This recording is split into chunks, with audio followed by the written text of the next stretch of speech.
thing. Weird.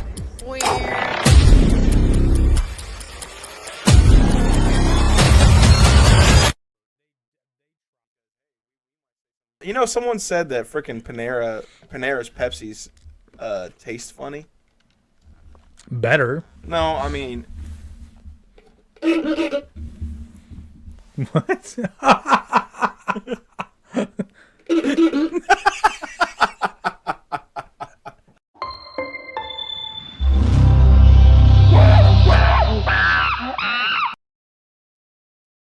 Hello, everyone, and welcome to this solo special episode of the Average Intelligent Podcast. You were probably brought in by the thumbnail. No, it's not clickbait. Um, Before we get into everything, just going to address a couple things. It's kind of like the last rap battle of 8 Mile. I know what you're going to say. My gain sounds like crap. Sorry about that. I don't know why either. Last rap battle. Let's try to figure this out real quick.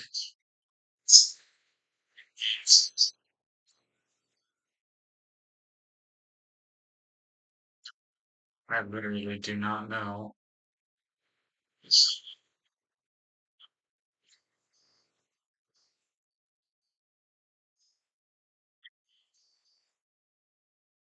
not too bad if my volume's down a little bit. I literally do not. Okay, well, anyway, it's not too bad if the volume's turned down a smidge, so we'll get on with the show. Okay, so like I said, I know what some of you are gonna say. No, I'm not a cuck. No, I'm not gay. Um, no, I'm not a Democrat. No, I'm not a Republican. No, I'm not MAGA. No, I'm not. Well, I'm not inherently anti-MAGA. Um, I am attracted to women. I'm not a virgin. And, all the other bullshit. Thanks, Justin. All the other bullshit that you're going to say just because you don't like what you're hearing. And I'll be the first to admit, this podcast mascot is a chimpanzee in a suit. So take everything I say with a massive grain of salt. However, I just don't see how you can reasonably deny this, which we'll touch on in a bit because the MAGA movement as a whole is guilty collectively of living in their own reality and completely ignoring the real world, but we'll get there. So now that we've addressed all that, don't hate the messenger, even though you're going to. And you're still going to call me all those names because everybody who does make those shitty comments never watches the actual video. And it's all good. It's whatever. I really don't care. But I encourage you to listen to this because there's some stuff that you just can't ignore. There's a lot of trends that are going on. I'm not going to pull Candace Owens and be like, believe me, because I say so, bro. Everything I say, just Google me and tell me I'm wrong. In fact, it'll tie into a sponsor a little bit later. But okay, so MAGA is not, well, it will be dead. It's kind of like it's dying in real time. And there's a few reasons for that. Another important thing to note too is I voted for Donald Trump in 2024. And I very much regret that decision for a lot of different reasons, many of which I will bring up tonight. But anyway, so like I said, MAGA is dying, but it's dying a very slow death. We have this idea in history that things happen immediately because we're often taught history in terms of like in 1939 this happened or in 1984 this happened. You're watching it currently, gasp. Oh yes, sorry, didn't know what you were talking about. But it thinks it's still alive, like it thinks it can still fight. It's like those Street Fighter videos when they go into the MMA gyms, which most of them are fake, but some are probably real. It's like the Street Fighter guys who go into an MMA gym and they think they're winning when they've already been knocked out 3 times. And they're like, no, I just gotta land one punch, bro. You're not gonna land the punch. The other guy's playing with you. While Trump stands over its dying body, just saying, shh. Oh gosh. Okay. So anyway, let's get into this.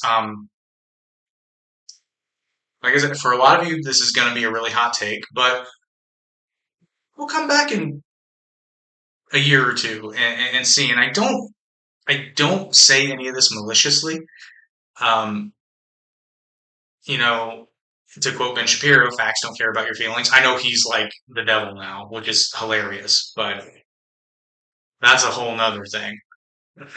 So it's kind of, and I'm not going to get every little detail right, but I think on the whole, the trends that I'm going to identify, and I think I'm going to be alarmingly right in this case or in these cases, but also I am a bit of an optimist, but I don't consider this to be like hopeless optimism. I'm seeing a lot of patterns, and many of these things I've said in previous episodes, and I'm just going to reiterate them here because I don't know that I've necessarily connected everything super well, but we'll just get into it. So I think the first reason, and this is actually an important distinction, this is less about MAGA dying. Okay, it was a little clickbaity. But I think MAGA dying is going to be the last sort of huff of the period that we're in. So we have really since for the last 10 years, we have been living in a period of extremism on both sides, and we've seen it happen. We've seen it. It's happened. It started with Trump's inauguration and the birth of the MAGA movement. Then you saw that's you're right. Sorry, I'm thinking mirror here.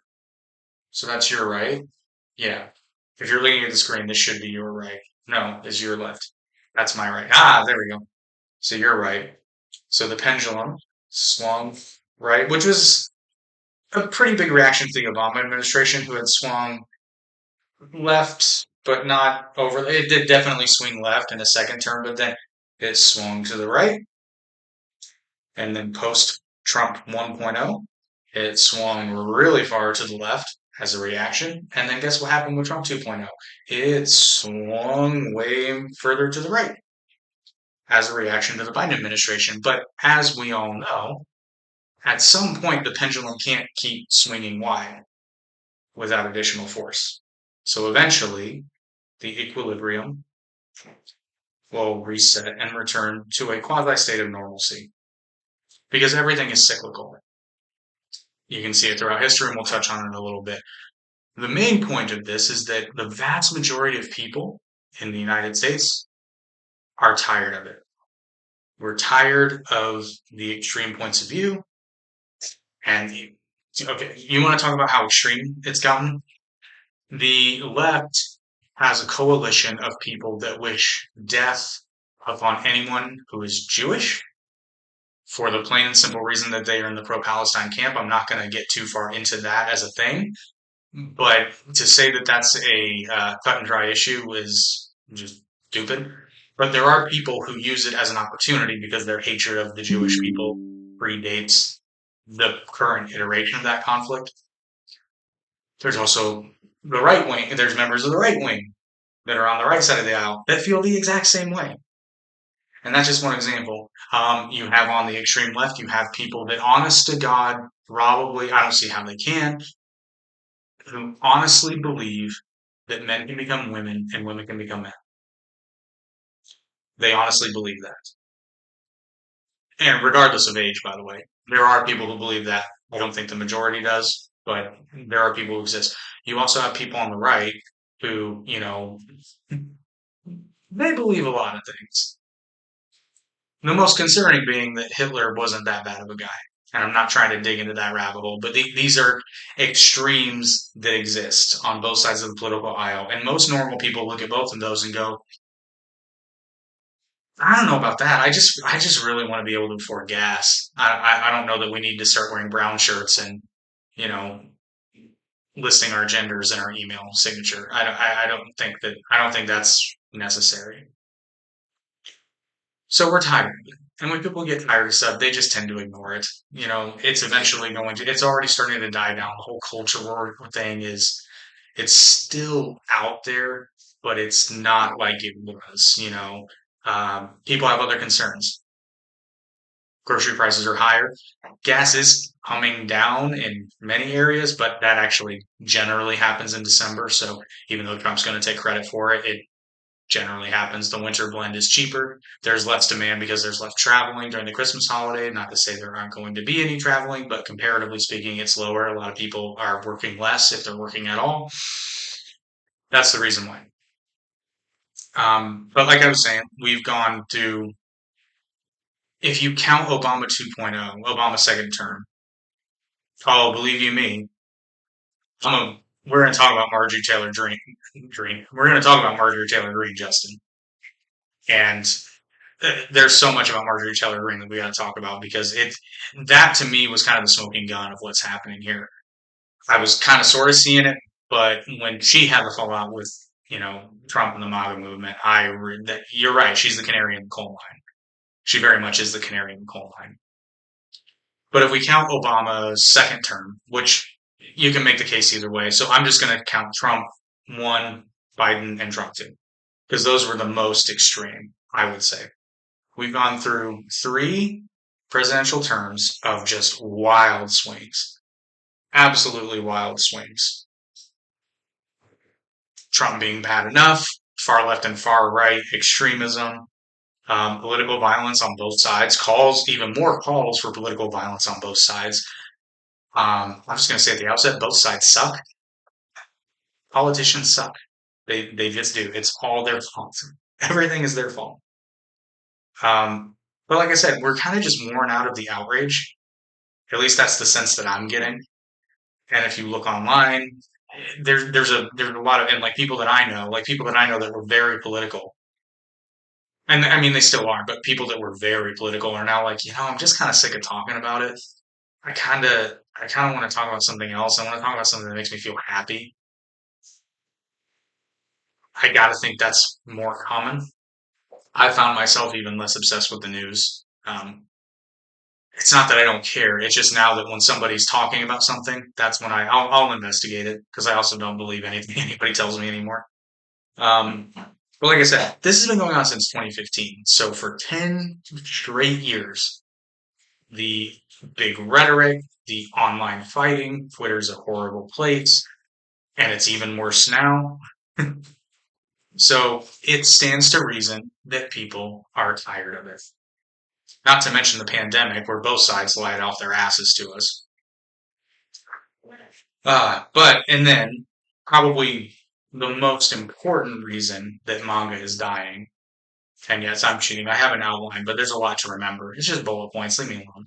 Full transparency. And by the way, I'd like to address something before I go into probably the biggest reason why MAGA is and will die. Just so everybody knows, we do not delete comments, even if your profile picture is like a modern art interpretation of Adolf Hitler. There's a couple of reasons why we do this. Number one is we don't ever want to be accused of silencing anyone, even if what you say is stupid and or horrible. The other reason being is that if you say something horrible in our comment section, we want to leave it there for the entire world to see. Because you said it, not us. Sorry, I can take a sip of my mango juice.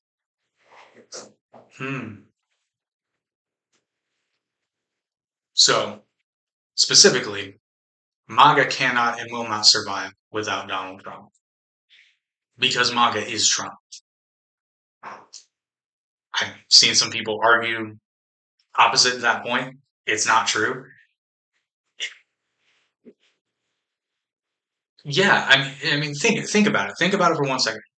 Really, really think about it. Who's going to replace Trump?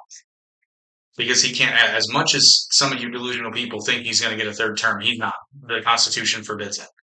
It's not. It's not possible. He cannot be on the ballot. Even if he says he's going to run, he can't be on the ballot in any state. And even if one state were to change its own law, not enough of them are going to do that for him to win a presidential election. It's not happening. Steve Bannon is wrong. He's insane. It's not happening. So who's going to take his place? J.D. Vance? J.D. Vance is a political nothing burger, which is probably why he was picked. Because he's going to fall in line, as he's done. How much have you heard out of J.D. Vance? Minus, after what happened to Charlie Kirk, I know he was kind of in it for a while talking, and kudos to him. But I mean, JD Vance, you really think? Okay, so let's take a trip down memory lane, shall we say? So, a lot of you may be too young to remember this, but those of you that do, and you can look all this up. Ronald Reagan, after his second term, something really weird happened. He left pretty popular, which after a second term, that's hardly ever happens in American politics. Hardly ever. He left on such a high that the American people elected George H.W. Bush, who was the boring nerd vice president. But they thought they were going to get Reagan 2.0, which they kind of did, but he didn't have the charisma to carry it. Not to say that George H.W. Bush was an awful president. I don't. I think a lot of things happened that he had no direct control over, which is a fair statement for pretty much every president. But he didn't have the charisma to keep it going. That's what would happen. And of course, Trump is not going to leave on a political high. He's going to leave on a political low and probably a few indictments along with some people in his inner circle. If that doesn't happen before he leaves, but we'll get there. We'll get there. Once he's gone, I can't think of a single person who could pick that ball up and actually run with it without just being a Trump cosplayer. Because there's some people that would be pretty vocal and sort of cosplay as Trump, but they don't have it. They don't have the thing. They don't have the thing that made Trump special and unique in the first place. It's not going to work. And this is a situation I laid out when I was talking to somebody else. So the Republican Party is set up to lose hardcore. You know what? Actually, I'm going to put a pin in that. We're going to talk about that later. Um, so back to MAGA can't live without Trump. The reason MAGA can't live without Trump, the primary reason, is because the MAGA movement is loyal to a person, not a movement. Because the MAGA movement in and of, and we're seeing it now. Now there were plenty of people who were on board with the movement and what they wanted to do. However, in Trump's second term, there are a lot of things he's been doing that have been very anti-MAGA. And there's a lot of people in the Republican Party, which I'm not a Republican, but I'm in this group too, that are going like, well, that's not what we voted for. That's not what we voted for at all. In fact, in many ways, that's the opposite of what we voted for. Which that's an unfortunate trend I see with Republicans a lot. There are a lot of Republican voters that say, "Oh yeah, I'm pro-Constitution," unless it stops your administration from doing something, then you're all about just ignoring it or pretending like it doesn't exist, or yeah, let's change it, which you can change it, but there's a process to change it, and it's real hard, and it's supposed to be real hard. It's almost like they did it on purpose. I don't know. And I don't even want to go down the rabbit hole of the Supreme Court. I think there are going to be some impeachments in order once the Democrats take back a majority and get a lot of power, because trust me, it's coming. And a lot of things that Trump and this Supreme Court, a lot of the precedents they've set, are going to come back and bite them in the ass hard.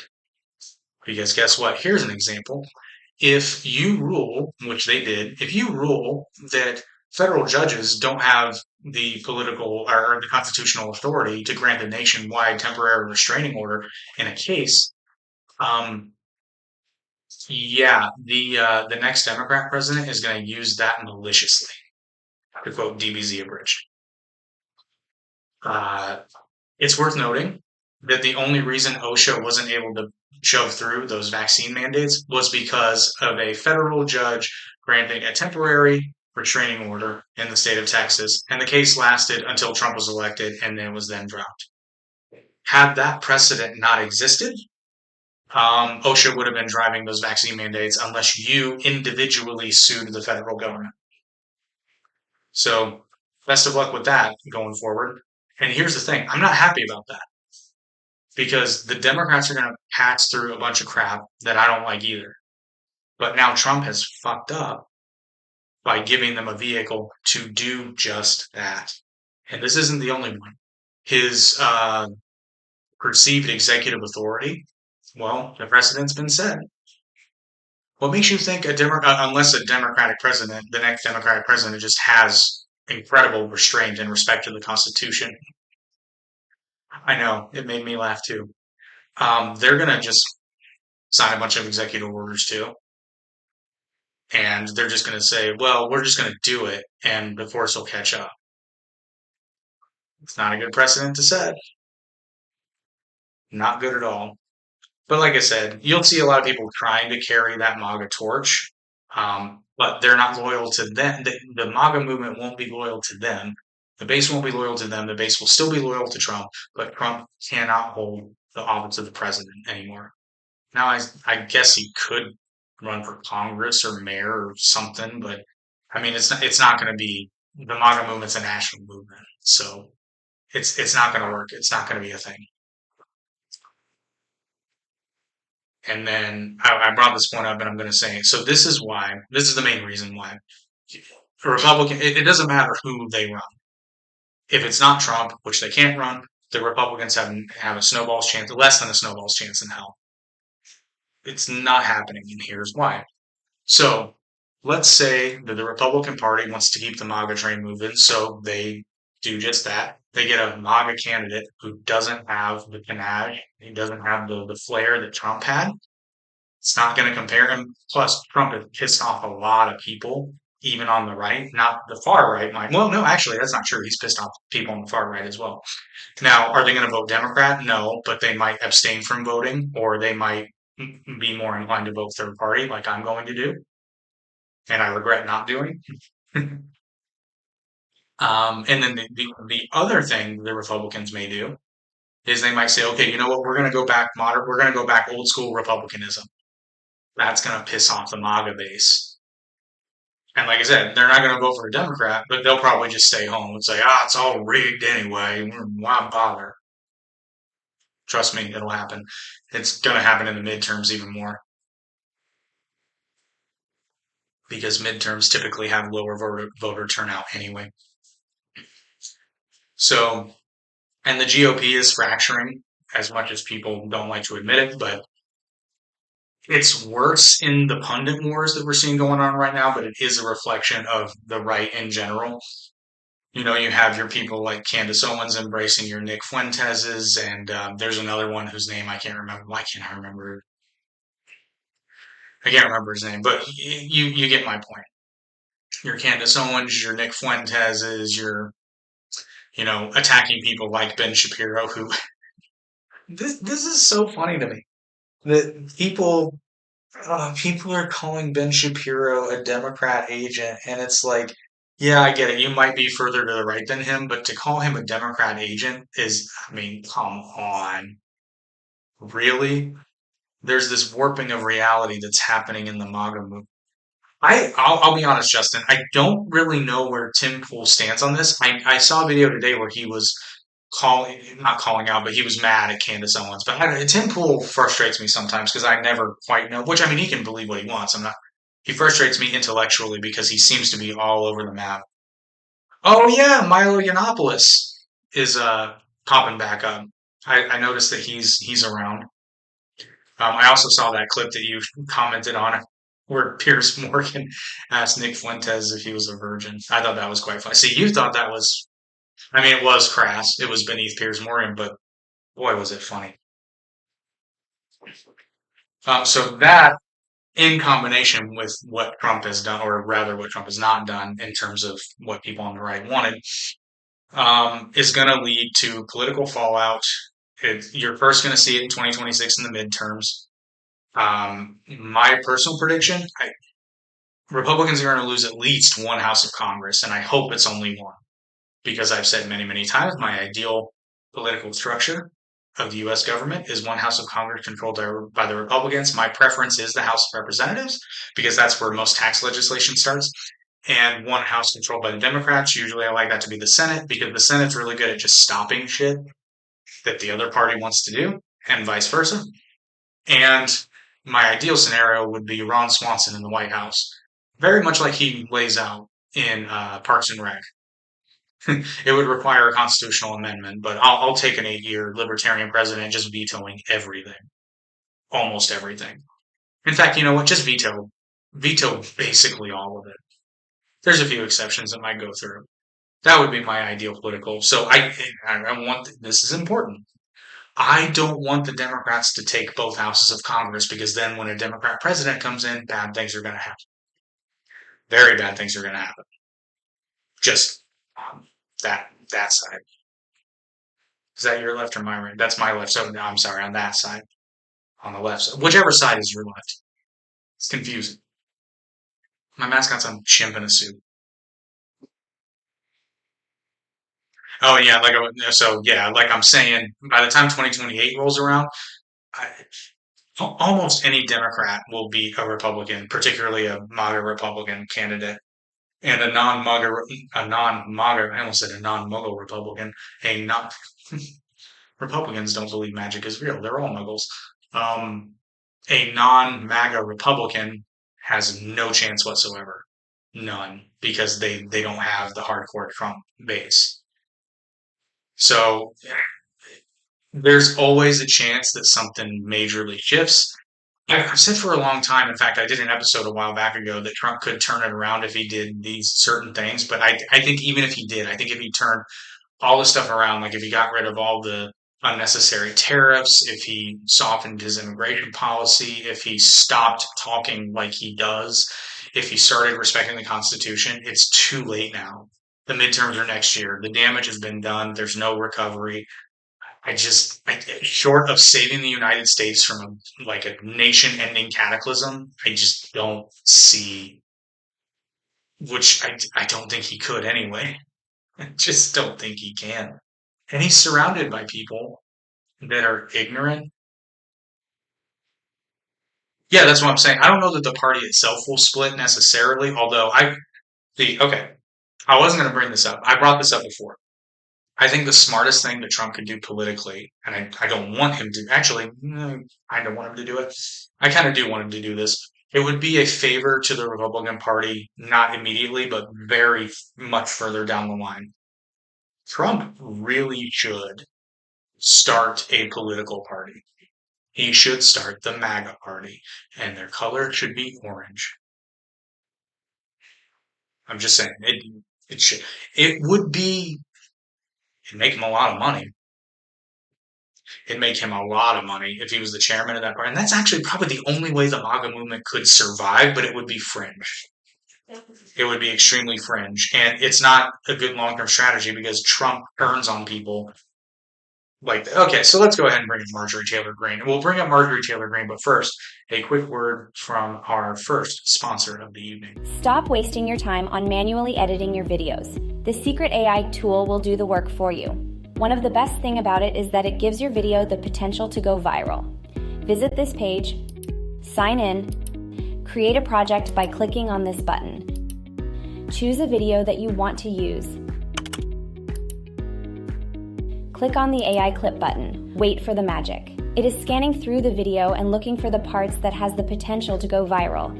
Instead of editing the video by yourself, it does the work for you. It even generates headline and captions which fit your video. Another surprise is that they generate video description or social post for you to use. Once done, click Export to Post.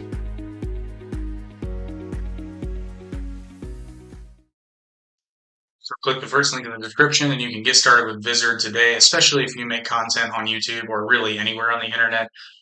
Short form media is a must have nowadays, and Vizard makes it so easy. In fact, they just updated Justin, you might want to know this if you haven't already seen it. They updated how to make like 16:9 clips. It's now the same engine as their shorts one. So you can actually generate both at the same time. It is awesome.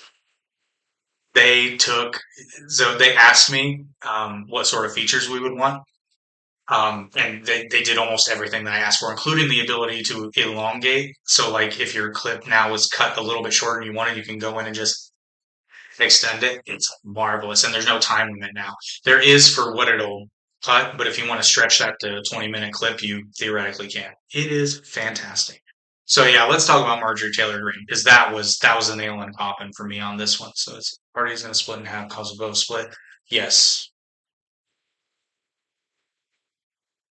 I mean, yeah, that's probably true. That is probably why the conservative pundits are saying they need to band together. But the only problem with that is when you start banding together with neo Nazis, you are not on the winning side.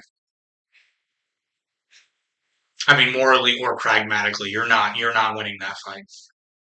It's not going to happen. when you start buddying up with people that think Hitler was cool, um, yeah, that's not a fight you're going to win.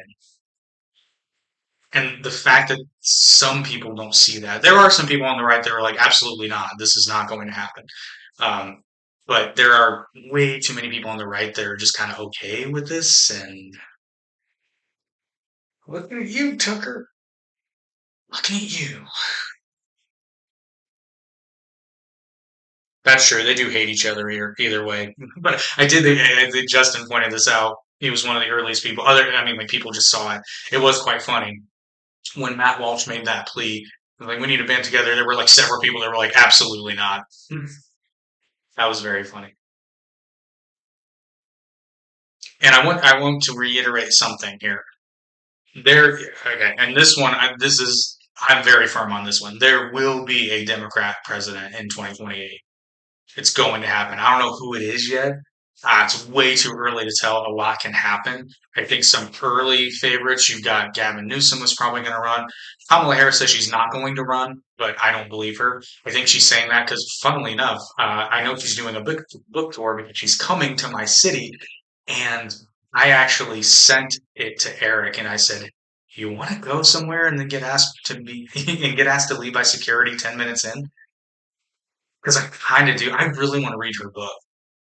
I want to read her book so bad. It's gonna be hilarious. Unfortunately, I have a very long reading list because I have podcast guests lined up, and I need to read their books so that I don't sound like an idiot.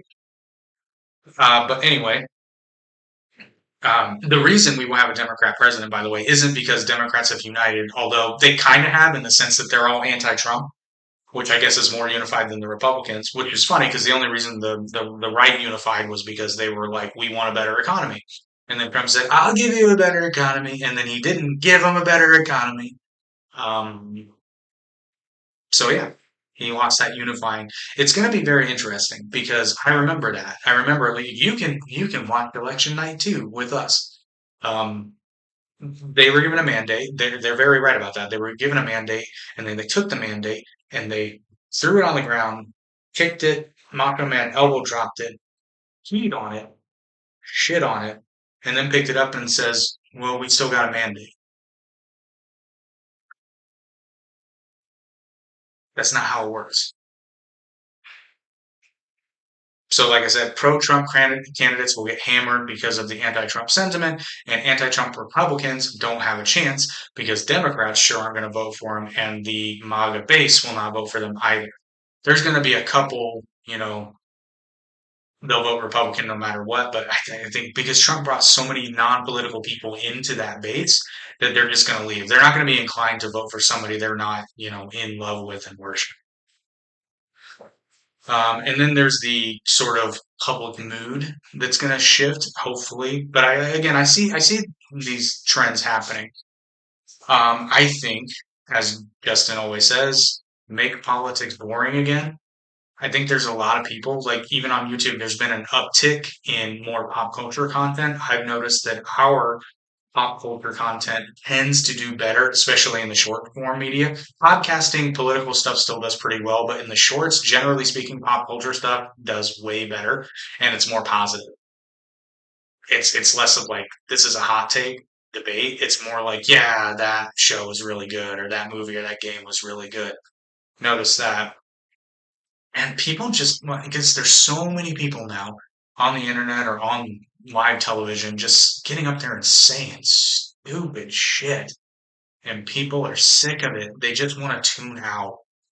They want to tune out and not have to think about it. But the economy's still so rough that they kind of have to. But once there's a little bit of economic normalcy, I think, thankfully, we will see politics become boring again for the vast majority of people. So, knock on wood, hope that happens. I do see it happening though. Like I said, we spent a decade in ideological extremes, and I think most people are going to be like, yeah, I just there's a lot of this stuff I really don't care. But you'll still have issues like abortion. Like that's all. As long as that exists, that abortion will remain an issue until we can definitively scientifically say what constitutes a life. So that's not going to change. But I think some of the rhetoric will die down a bit. It'll be more like it was discussed like in the late '90s, early 2000s. And you'll see something I love, the quiet majority, the normies. You'll see the normies come back. People who believe in freedom, reason, decency, actual science, and not feel the need to scream at each other about it. And trust me, you'll still have trolls, but I think that we'll get back probably by sometime in 2029, 2030 would be my prediction. So I know it's a long way away. But I think, and again, it won't be instant. I think you'll slowly, like right now, the rhetoric level's up here. It's been higher, not gonna lie, it's been higher. But I think you'll start to just see that slowly decline. Not for nothing, there's a lot of people that are talking about K-pop demon hunters right now, and not politics, so that's worth mentioning. And hopefully, I think that we will, because of that, you will see a return of classical liberalism become the center of political discourse and conduct, frankly. You know, respect for individual rights, tolerance, not necessarily condoning, but tolerance. The type of tolerance that's like, I just don't care. It doesn't affect me, so why should I have an opinion on this? Love that. Actual limited government, not selective limited government, not trying to limit the other party's powers, but actually limiting government in a reasonable way. Um, I don't think this is going to happen, but what I would like to see, because the reason Trump is doing all the stuff he's doing right now is because the president, over the course of a few decades, has just been given way too much power. The fact that one person who's not even an elected official, all these secretaries of executive branch, I kept wanting to say federal government, but I'm like, no, that includes Congress too. These executive agencies, these are people that are appointed by the president. They were not voted for. With the stroke of a pen, they can change the entire country. We've seen it with Homeland Security. We've seen it with Health and Human Services. They tried to do it with which, and to a point, they did. They tried to do it with Doge, but Trump tried to skirt around the law, and that's why that was never going to last. And if you think those funding cuts are going to last, the minute there's a Democrat majority in Congress and or a president, buckle up, especially once there's a president. They're going to go through and undo all this crap. Well, some of it. They're going to keep the precedents because it gives them more power.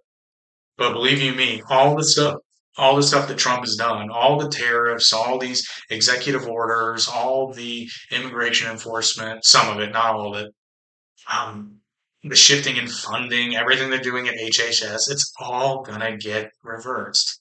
So enjoy your year and a half of it because it's going. It's gonna be gone. So yeah, enjoy that. Which is kind of the problem that the source of the MAGA movement's problem is that the people that are high up in it are delusional. Your Stephen Millers, your formerly Steve Bannons, basically everyone who was involved with 2020 Project 2025. First of all, let's really think about that. How stupid was that? How stupid was it to publish that and put it out there? You gave them fuel to run against you with, not just now. They're still talking about Project 2025, which it was a boring mess of a document, hardly any of which was actually going to pass in one presidential term. That's like, they should have called that Project 2045 because that's a more realistic timeline to get that kind of stuff done, that amount of stuff done. It was not going to happen 1 year.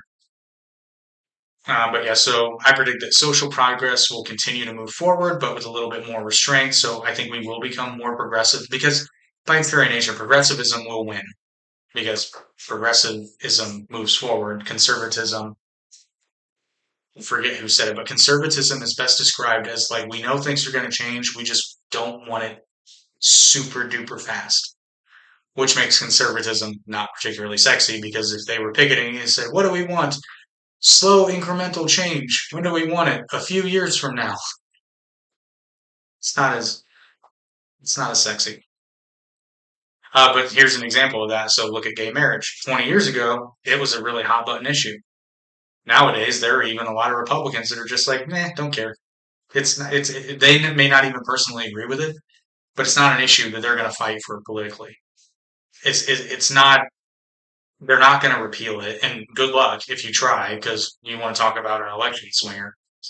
Um, Yeah. So that's pretty much normalized and it's fine. Nobody died because of it. Well, maybe somebody did, but it's fine. It's not going to see that. I hope and think that we will see more of a spirit of live and let live, which is what this country is supposed to be anyway, and some other evidence. So I brought this book up before, and this is why I'm really, really set on, not only because of what's going on, but also because this book right here has made that prediction. So we are at the end of our crisis cycle for this seculum, 100-ish year period, 80 to 100 years, which means that we are due very soon, and it's probably already starting. We're getting ready to go into another high period, which should last 20 to 25 years, which I'm looking forward to because my ass is getting old and I'm tired and I want to take a nap. But this book, and keep in mind, this book was originally published in 1997. This is an updated version, but they just added a new foreword. They didn't change any of the contents of the book. It predicted that we would enter a crisis in and around 2008. Oops. And then it predicted we would come out of that crisis around 2025 to 2028, and then it would lead to a high period around 2028, 2030. I do highly, highly, highly recommend this book. It's fascinating. I'm not done with it yet, but it's eerie. Because if you remember the predictions this book makes, you remember that this was published in 1997, and it's scary. It's really scary. So like I said, we're in a crisis phase right now, which means we're going to see a chaotic collapse of trust and trusted institutions. But like I said, the next step is a high period. And that's when things stabilize, institutions rebuild and change, society recenters. And it's a period of typically economic prosperity. There's not a lot of bad stuff going on. Which it will lead to that it will eventually give way to tension and then another crisis. But, well, first it'll lead to a sort of cultural revolution, counterculture revolution, then tension, then crisis, and then another renewal.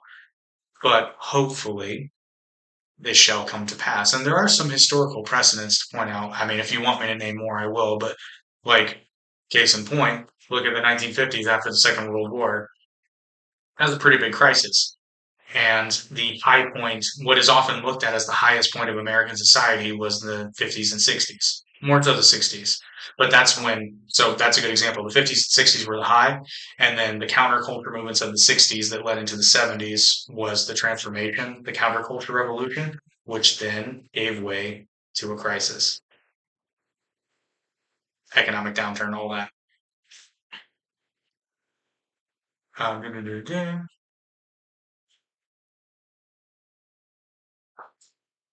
Well, before we get into the next part, we have another sponsor to get to. If you have an idea for a podcast, even if it's one that disagrees with us, we can help. Hey, so let's talk about that amazing idea you've got. The one that's always in the back of your mind. Well, it absolutely deserves to be heard. Today, we're going to look at a network that's built to do just that, to amplify your voice and make that idea a reality. Seriously, think about it for a second. What's that one thing you're passionate about? That one story that only you can tell? We all have that topic we could just talk about for hours on end, right? But there's a catch. That's the big question, isn't it?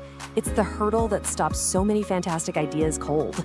The how of it all can feel, super overwhelming and honestly a little intimidating. So what if you had a partner to help you get over that hurdle? Well, let's meet Already Media. It's a podcast network, and its whole mission is to help creators like you launch and grow their shows. Think of them as your partner in crime, helping with the tough stuff so you can just focus on being creative. Now, anyone can say they'll help, right? But the real proof is in the community they've built. And you've got shows that dive into pop culture and revisit those childhood scares, like the Goosebumps crew, sitting right alongside shows that give you these sharp business insights, like Startup Cores with Salt, Arizona. And the list just keeps going. There are shows about self-improvement, deep dives into the magic of Broadway, even really academic explorations of classical music. It just goes to show you there's a space for every single kind of creator. It shows that no topic is too niche or, frankly, too bold. And this isn't just some static library of old shows. It's a living, breathing community. It's not just about making content, it's about celebrating it. For instance, they even host the annual Artie Awards to recognize the best shows on the network. And just to show you how active it is, here's the latest episode from the Average Intelligence podcast, which just dropped. Seeing this really drives home that the network is constantly platforming its creators and their brand new work. So after seeing all of this, the question is pretty simple. You've got the idea. You've seen that there's a community waiting. Are you ready to take that step and finally share your voice? And here's how you do it. The whole path from idea to launch is laid out for you right there. It's not just about podcasts. It's about the stories and the knowledge and the passion inside all of us. So, what's yours? Okay, I apologize. I was supposed to ask you to cast your votes for us in the 2025 Artie Awards for the Average Intelligence Podcast. However, I forgot to put the link in the description. So if you're watching this live, sorry it's not there. But if you're watching this on the non-live version, it'll be in there. It'll be the second link because or it'll be the third link because the first two are the sponsors. But so anyway, back to our political discussion. So yeah, I'm just going to dig a little bit more because I'm sure there are some of you out there that are still thinking, MAGA's not going to die. It's going to die. And I've predicted some of these things for quite a while. So let's probably go to the biggest one, or at least the biggest one as far as the news is concerned, because the biggest one's the economy. Well, actually, let's touch on the tariffs first before we get out of here, because I'm just going to leave you some food for thought. Before Trump got elected, I actually defended him numerous times on tariffs from his first term, and I still do defend those because tariffs can work when they're selective. And so let me explain this. So Trump's first term, he laid out a bunch of manufacturing tariffs on China. And I was one of the few people in my industry that didn't freak out because I said it's going to suck for 6 to 9 months, maybe a year. But a lot of good is going to come out of this because what it's going to do is it's going to make all these companies move their manufacturing out of China to avoid the tariffs. And guess what happened? Everyone, save a handful, everyone got out of China for their manufacturing. And a lot of them went to Mexico. A lot of places stayed in Southeast Asia, but went to countries like Thailand, Malaysia, Cambodia. I already said Thailand. South Korea picked up some of the stuff, like a lot of flooring is made in South Korea now, like the vinyl plank stuff. It's, believe it or not, American manufacturers, for whatever reason, just can't do it. There's something about the process that they just can't get. I wouldn't want to buy an American-made vinyl plank floor. It's probably going to fail. I can't say that universally, but there's something in the process that they just can't do. Those tariffs were great. What's really fucking stupid is when you, first of all, don't understand what a trade deficit actually is, and then you put tariffs on everyone. There is historical precedent for this. Universal tariffs do not work because it drives up the cost of consumer goods. And when there is no manufacturing alternative that is the same or similar price that it was pre-tariff, which is why you're not seeing just a boatload of manufacturing come back to the United States, because the dirty little secret is that American labor is expensive. So even if you have the tariff, and plus the fact too, okay, a lot of American-made products have components that are made overseas. So guess what happens when you buy your components from overseas to make your American-made product, but there's tariffs on all the overseas components? Your prices go up. So it's not going to work. And the fact that Trump is even floating the idea, which you're not going to get your $2,000 tariff rebate check. It's not going to happen. It's not going to happen. And even if it does happen, Congress will find a reason why he can't do it. And then that money's got to come from somewhere because the checks would have already been sent out. So if you can't use the tariff money, guess where that money's going to come from? That's right, your taxes. But you probably can't and won't do it anyway. But the fact of the matter is, you would be much happier with lower cost consumer goods as opposed to a $2,000 check. I thought we learned our lesson during COVID, but apparently we don't learn anything in this country. So whatever. And then you can't talk about Trump without talking about immigration policy. And I mean, I know he doesn't listen. He doesn't know who I am. He doesn't know I exist. But I've said a few times on this very show, I said, you need to be very careful with how you do this because you are saying things like we're only going to go after the worst of the worst and the criminals, and we want to encourage legal immigration, this, that, and the other. The Trump administration has closed several legal methods of immigration, including shutting down the CBP1 app and canceling people who had appointments that were waiting outside the United States to have their hearings. All of a sudden, their meetings were canceled, even though they'd been scheduled for months. The Trump administration has proven time and time again that it's not about doing it legally. It's just about not wanting immigration at all, which, I mean, it's not a surprise now, but I mean, they're just not even saying it. And probably most importantly, though, is the fact that they fail to see the optics, and this kind of goes into how everybody in the MAGA inner circle lives in a fantasy world. They think they're winning. Like they honestly think that what they're doing is popular because they're delusional.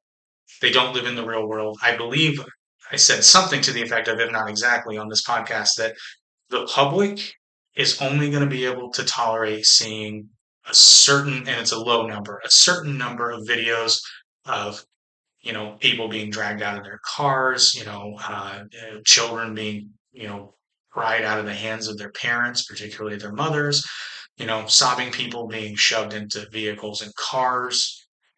And the thing of it is, it doesn't matter if it's justified or not because the optics of it are really bad.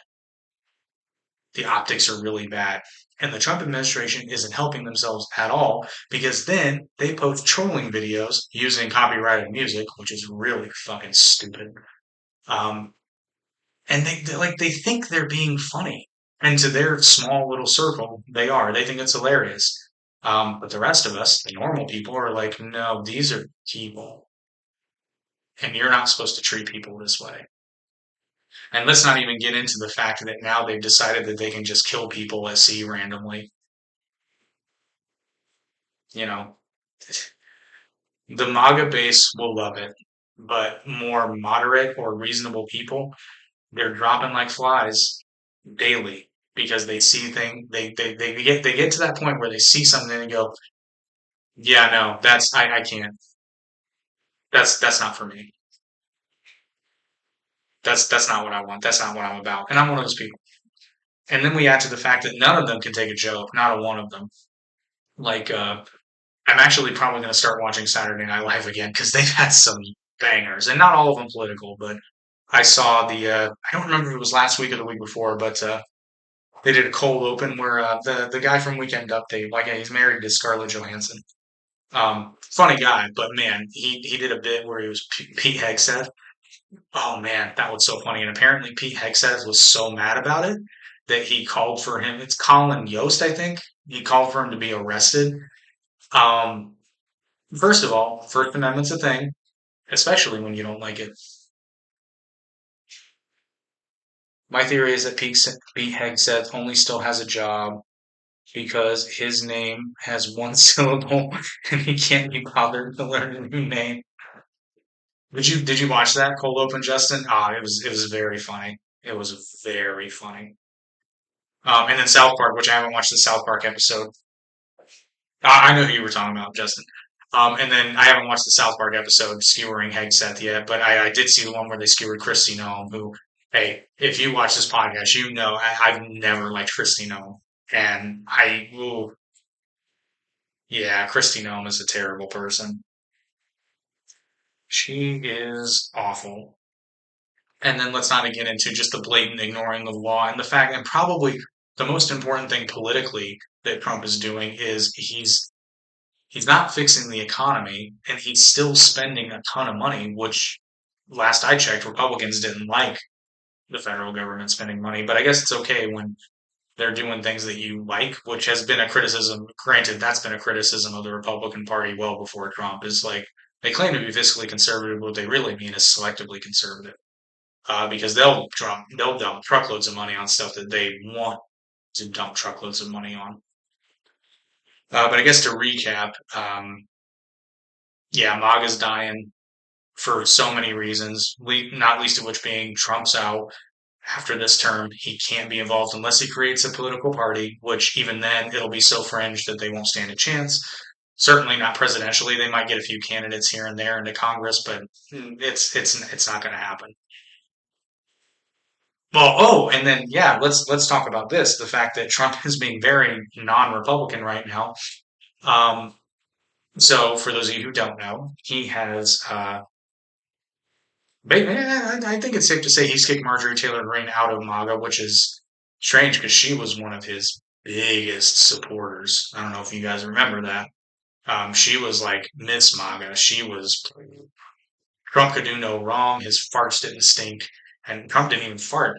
You know, it just got recycled. It's what gave him his orange glow. So she's kicked out. Geez, I almost forgot the most important thing. Trump's really screwing up with his Epstein file stuff. Um, yeah, and that's probably, at least lately, that's been the big one that people are kind of like, I don't know about this MAGA thing now, because that's kind of a lot of people voted for him because he said he was going to.